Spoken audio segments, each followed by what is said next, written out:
Tässä on tärkeä muistutus sulle.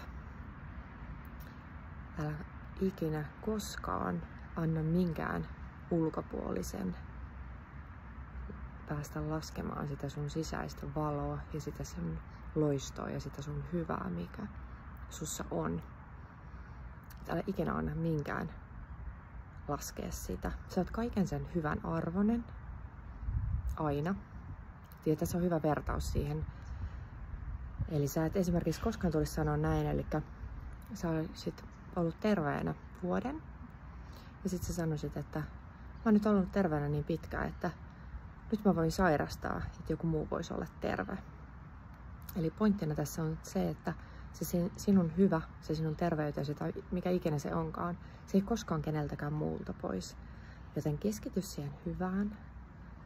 Sä oot kaiken sen hyvän arvon.